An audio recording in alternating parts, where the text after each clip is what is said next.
አዲስ ምርጥ ሰላም ጤና ይስጥልኝ ውድ የአራዳ ፕሮግራም ተከታታዮች እንደምን አላችሁ? የዛሬ አዲስ ምርጥ እንግዳችሁ ቃል ኪዳን ጠብቀው ባላለው ገበሬና ነጋዴ ነኝ። ገበሬና ነጋዴ ከመሆኔ በፊት ግን በመሃል ሰው ቤት ሰርቻለሁኝ። የሰው ቤት ፈተና አይቻለሁኝ። እንዲሁም በዚሁ አጋጣሚ የሰው ቤት ሰራተኛ ለሚቀጥሩ ሰዎች ማስተላልፈው ነገር ምንድነው? እኛ ሰው ቤት የሚገቡ ሰራተኞችም ልክ እንደኛ ሰው ናቸው። የሚመጡበት አጋጣሚ አይታወቅም። ሰው ቤት የሚገቡበት አጋጣሚ አይታወቅም። ምን እንደሆኑ ስለማናቅ ሰው በመሆናቸው ብቻ የሰውነት ክብር ልንሰጣቸው ይገባል። ለምን? እነሱም ነገ ያገር ተረካቢ ስለሆኑ። እኔ ከሰው ቤት ተነስቼ ነው የሰው ቤት ተቀጣሪ የ40 ብር ደሞዝተኛ የነበርኩኝ ልጅ ዛሬ 959 ሰራተኛ አለኝ። ራሴ ቀጣሪ ነኝ።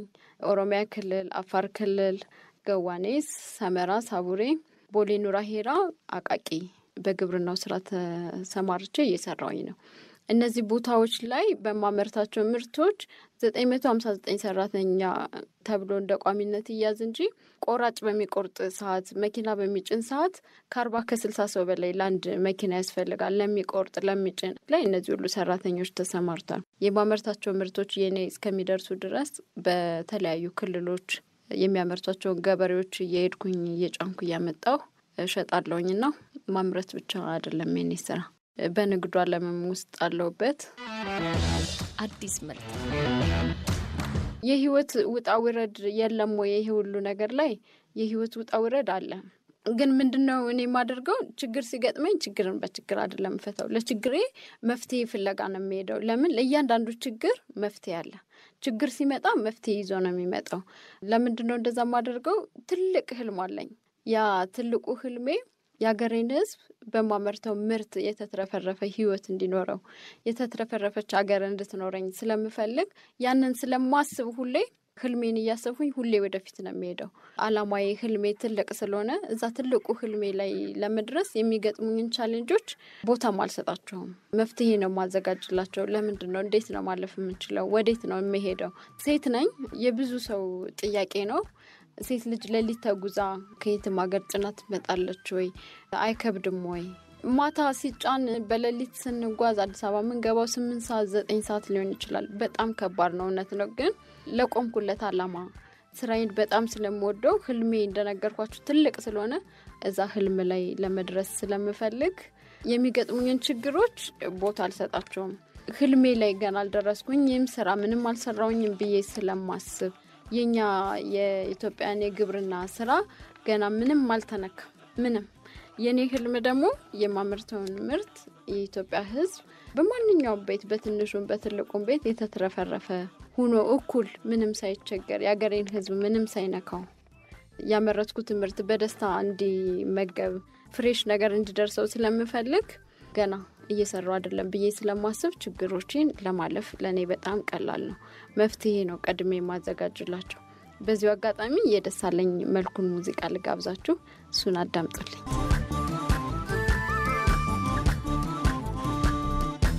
አንተ ያገሬ መሬት በላ በላ አፈርና ውሃው በላ በላ አደራ እንዳይጠማው በላ በላ ይህ አንጀት ሄደኸው በላ በላ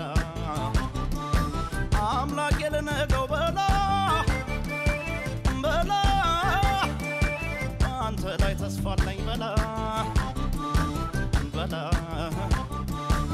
አገሬ ላይ ለማኝ በላ በላ እንደማታሳየኝ በላ በላ ችግር ገለል በል ወገኔን አትንካ፣ አፍንጫ ሲመታ ዓይን ያለቅሳል ለካ። እባክህ በሽታ አገሬን አትንካ፣ አስወጣልንና ያንን የሞት ዱካ። እንካችሁ ብለህን የእህሉን በረካ፣ ያደጉ ገበሬ ድሃ ውስቄ ረካ። አሳየን ጌታ የሲጋግር ሲፎካ፣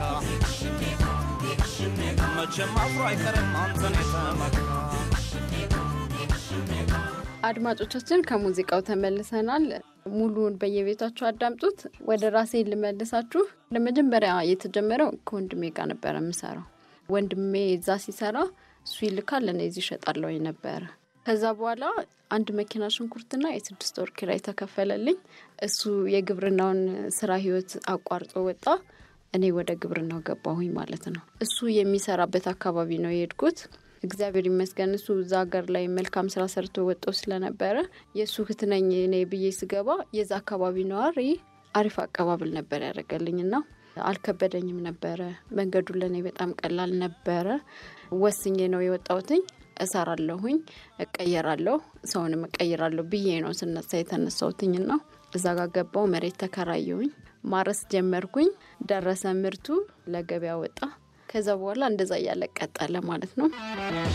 አዲስ ምርት ለቤተሰቦቼ የስለት ልጅ ነበርኩኝ። ብቸኛ ሴት ልጅ ነበርኩኝ። ከ6 ወንዶች በኋላ ነው የተወለድኩት። ይሄ አሳደገኝ ረዳኝ የምላችሁ ወንድሜ ግን 5ኛ ልጅ ነው። ወንድሜ ይሄንን ስራ እንድሰራ ሲያደርገኝ ይሄንን ስራ በመሰራ ሰዓት ሰው ቤት ተቀጥሬ የሰው ቤት ችግር አይቸው ስለነበረ ዱቤ መጥቶ የጠየቀኝ ሰው እንደኔ ችግር ያሳለፈ የተቸገረ ይመስለኝና እቃውን ዱቤ ሰጠና እቤት ገብቼ ሳለቅስ ነበር ማድረው። ለምን እኔ እዛ ሰው ቤት በነበርኩ ሰዓት ውሻውና እኔ እኩል ተካፍለን ነበር ምን በላና ሰው የፈለገ ነገር ቢሆን ካልተቸገረ ዱቤ አይጠይቅም፣ ካልተቸገረ ስጡኝ ብሎ አይጠይቅም ብዬ ስለማስብ የወንድሜ ብር ዱቤ ይሰጣለሁ። ዱቤ ሰጥና እኔ ብሩን ላመጣ ሲሄድ እኔ እኮ ብር የለኝም በዚህ ወጥቶ በዚህ ወርዶ ሲሉኝ አሁንም ሌላ ዱቤ ሰጥና እኔ ግን ቤት ሄጄ ደግሞ ሳለቅስ ነበር ማድረው። እንደዛ አድርጌ ሰውንም መቀየር ስለሚመስለኝ ነው። ግን እዚህ ጋር ዱቤ ለምሰጣቸውም ሰዎችም አልቀየርኳቸውም፣ ወንድሜንም አልቀየርኩትም። ለምን ወንድሜ የሚልክልኝ ሽጬ ብሩን እንዳስገባለት እንድልክለት ነበር። እኔ ግን ሽጬ በመላክ ፋንታ ዱቤ ሰጥና ምልከው ብር አልነበረኝም። ብሩን አስገቢ ተብሎ ሲደወልልኝ የለኝም ብር፣ ማስገባው ብር ምንም ብር የለም። ነገም አንድ መኪና ሽንኩርት ይላካል፣ ብር አስገቢ ሲባል ማስገባው ብር የለኝም። ይሄ ሁሉ ነገር ያሳለፉት ወንድሜን የጎዳውት በዚህ አጋጣሚ በጣም ነው የማመሰግነው። ያንን ሁሉ ነገር እያደረኩኝ እሱ ተስፋ አይቆርጥብኝም ነበር። ዱቤ ሰጥቼ እኮ ነው ሰበስባለሁኝ ስለምለው ሰበስባለሁ የሚለውን ብቻ ተስፋ ያደረገ ይልክልኝ ነበር። ለምን ከዛሬ ነገ እኔ የተሻለ ህይወት እኖራለሁ ብሎ ስለሚያስብ የከፈለልኝ መስዋዕትነት እንደዚህ የሚነገርም አይደለም። እናት፣ አባት፣ እህት፣ ወንድም፣ አክስት፣ አጎት ሆኖ ነው ያስተማረኝ። አባቴ በልጅነቴ ነው የሞተውና እናቴ ምንም አይነት ስራ ስላልነበራት በችግር ውስጥ ስለነበረ እሱ ያንን ሁሉ ቤተሰብ እየሰራ አሳድጎ አስተምሮ ዛሬ ለለንበት ደረጃ የኔ ታናናሾች ሁሉ ትልቅ ደረጃ ደርሰዋል ዛሬ እግዚአብሔር ይመስገን። ይሄንን ሁሉ ግን ያደረገ አንድ ሰው ነው። እሱም ታላቅ ወንድሜ። እገዛው፣ ፍቅሩ የወንድም ሳይሆን የእናት የአባት ወድቀን እንዳንቀር እሱ ሳይበላ እኛን እያበላ እሱ ሳይደሰት እኛ እየተደሰትን ለዚህ እንድንደርስ አድርጓል። ቃላት የለኝም እሱን ለማመስገን እሱንም ለመግለጽ። እሱ ነበር ከዛ ሁሉ ሰው ወጥቶ እኛን ሁሉ አስተምሮ ስንት ውጣ ውረድ አልፎ እኔ ደርሼ እኔ ወደዛ ተቀጥዬ ዛሬ ለዚህ የደረስኩለት። የሱን ያደረገልኝ ነገር መመለስ አልችልም። እሱ እንደሚፈልገውም ሰርቼ ይሁን አይሁን እኔ አላቅም። እሱ የሚፈልገኝ ደረጃ ላይ ነው ወይ ያለሁትኝ እሱንም ግን አላቅም። ለኔ ግን ለትልቁ ህልሜና ለህዝቤ ገና መኖር አልጀመርኩኝም፣ መስራት አልጀመርኩኝም ብዬ 24 ሰዓት ስራ ላይ ነኝ ያለሁትኝ። በዚህ አጋጣሚ ወንድሜንም አንድ ሙዚቃ ልጋብዘውና የመቅደስ ወንድሜ የሚለው ሙዚቃ እሱን ተጋበዙልኝ። እሱን አዳምጣችሁ እንመለሳለን።